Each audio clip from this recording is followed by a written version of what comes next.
Hi everyone. So I just wanted to come on here and talk about a show that I've really, really loved, and I really wanted to recommend to you. I know it was out last year. I'm a little, I'm a little late to it, but it is amazing. I was devastated to learn there's not a season two, but I do think it's still worth watching because it does end satisfactorily-ish.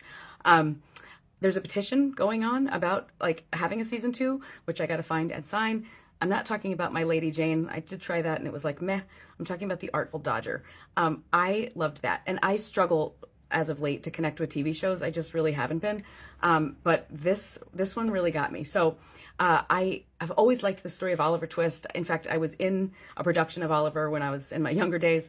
I love the characters, and I think that Charles Dickens would be a fan of this version as a sequel. It just functioned like exactly what it was supposed to do.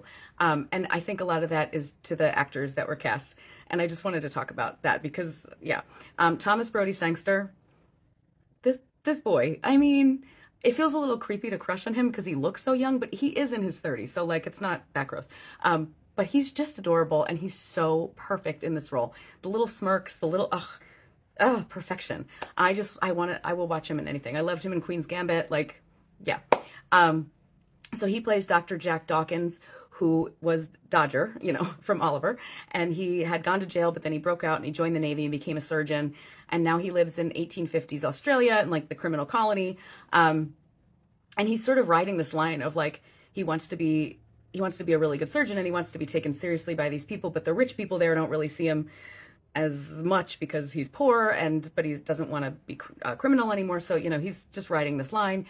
And then one day Fagin shows up, and Fagin is played by David Thewlis, which I didn't know. I didn't know anything about this show going in, but David Thewlis. He's the GOAT. Like, clearly.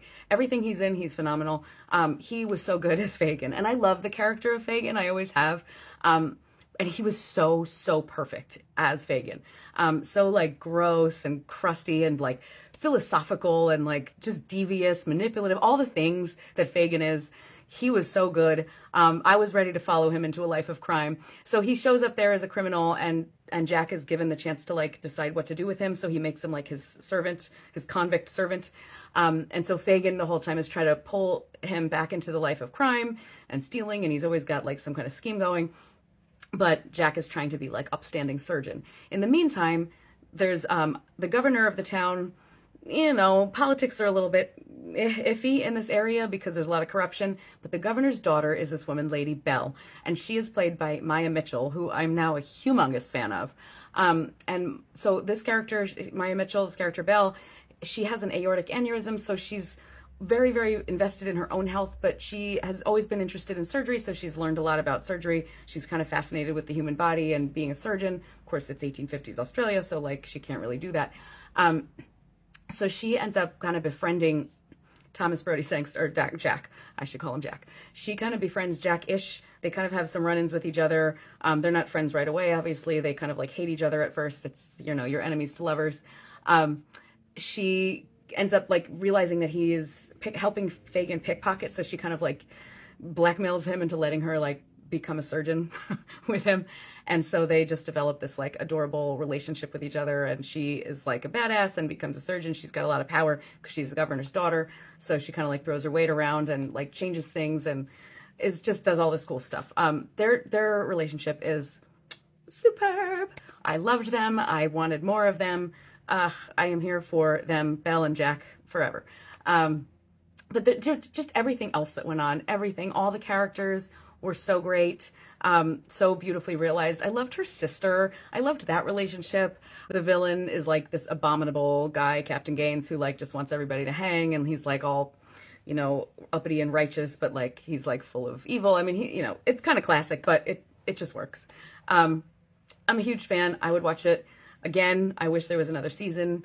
I'm really hoping that there is. But the other thing is, what I'd like to say is, can we get a new Pride and Prejudice adaptation series like the 1995 one with Maya Mitchell as Elizabeth Bennet? She is, just watch the show and try not to see her playing Elizabeth Bennet.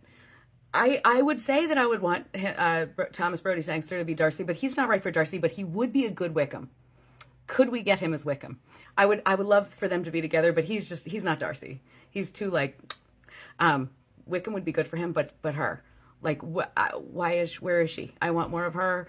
Fantastic. I hope that you watch it and I hope that you enjoy it. If you did see it, let me know what you think. All right, I'll see you next time. Bye.